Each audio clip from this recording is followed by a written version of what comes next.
something for you. This is Genesis 29, and I'm going to start at verse 13. So now when you read on down, when you go back to the second chapter, where it says that God took a woman out of Adam's rib, meaning that he took a woman out of his family line. It was symbolic, it was parabolic. Close relative. His flesh and blood from his family. Right. Like your children are your flesh and your blood. Yep. And the brother's going to read it right now. Okay, this is Genesis 29, and I'm going to start at verse 13. And it came to pass when Laban heard the tidings of Jacob. Now Laban was Jacob's mother's brother. I'm sorry, which was Jacob's uncle. All right. So Jacob was sent to that land, Haran, to get a wife. All right. So this is a conversation that's going on when he gets there. Okay. It says, and it came to pass when Laban, which is Jacob's uncle, heard the tidings of Jacob, his sister's son, that he ran to meet him and embraced him and kissed him and brought him to his house, and he told Laban all these things. And Laban said to him, surely thou art my bone and my flesh. See, surely thou art my bone and my flesh. What does that mean? Does that mean that the Most High took a bone out of Laban and put it and made Jacob? No, meaning that they were related, they were kin. That was his sister's son. That was a way of saying that they were related. That's what the Lord said, that rib, that the Lord took a rib out of Adam and created Eve. She came out of his lineage, out of his close family line. Just like in the 70s, I believe it was, they used to call black men used to call it my rib. This is my rib. No?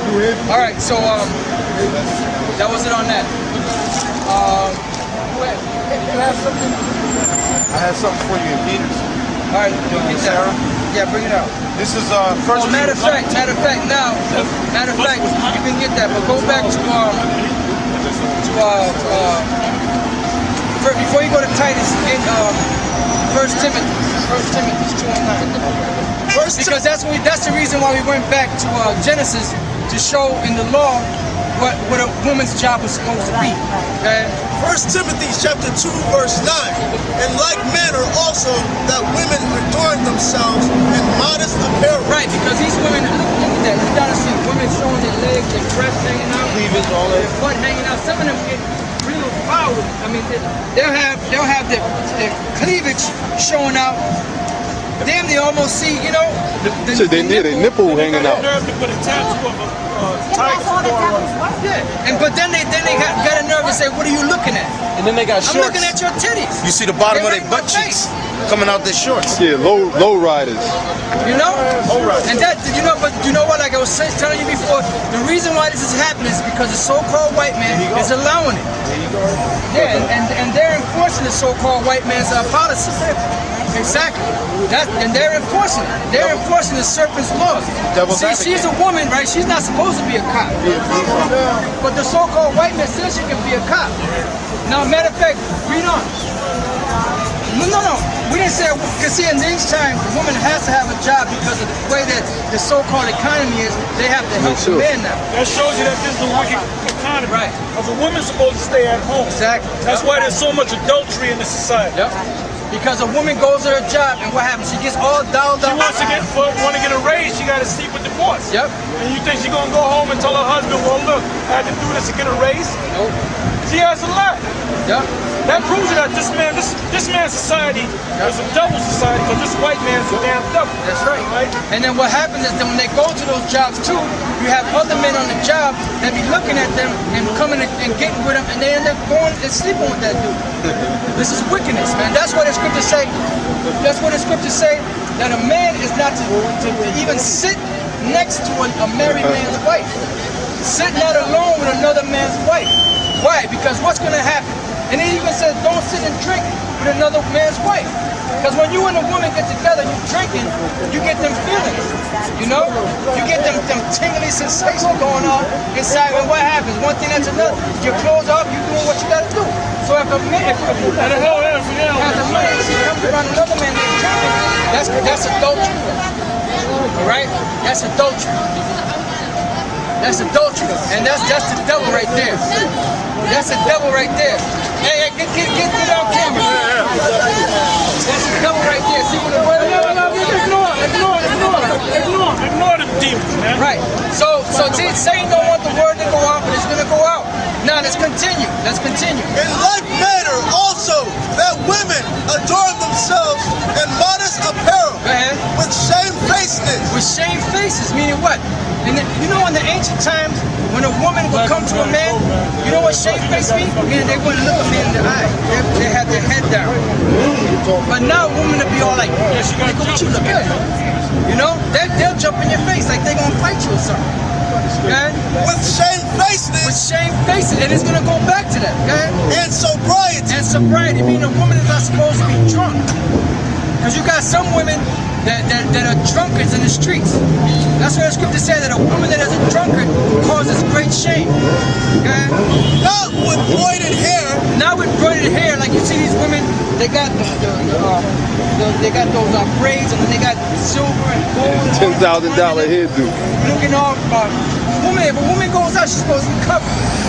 Okay? not with braided hair or gold Okay? or pearls or costly array, Right, like you see these women now, they dress to kill, so to speak. Okay? but which becometh women But which becometh women, okay, professing godliness professing godliness, okay, with good works. with good works. Because women back then would do the things that were pleasing unto the Most High. They would try to do the best that they could, okay? Like Sarah. Sarah was a righteous woman. Now Sarah called Abraham Lord. Yes, my Lord.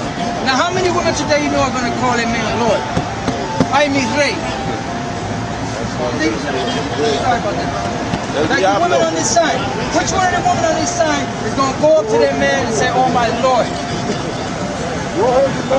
my king, whatever you're bidding in? They ain't going to do that, but that's what they're supposed to do as an Israelite woman. You know why? Because our men are out of order. The Israelite man is out of order. So we come out here to get the Israelite men in order. Say, look, this is your nationality. This is what you're being called today. This is what you are. You're an Israelite from the 12 tribes of Israel, of whatever tribe you see over here. If you're a so-called Puerto Rican, then you're an Ephraimite. If you're a so-called Negro, then you're a Judite. If you're a so-called Mexican, then you're an Issacharite. If you're a so-called Haitian, then you're a Levite. And then once you learn your nationality, then you learn who God is. You learn who Jesus is. Because give me the picture of the Lord, the real picture. And then give me, what's that fake pic right there? You see that guy? This is the devil that the Bible speaks of.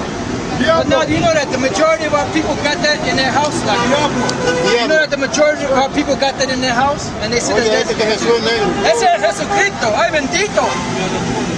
Who's this? ¿Quién es este? Dice que Jesús es negro, ¿eh? Sí, pero ¿quién es este? El diablo. Ay, ese es el diablo. Pero mucha gente dice que este es Jesucristo, este no es. No, ese es el demonio. Que sea el demonio. All right, there you go, son. All right. Y este hombre existía en los 1400. Se llamaba César Borgia. César Borgia, el hermano de Sabe. César Borgia.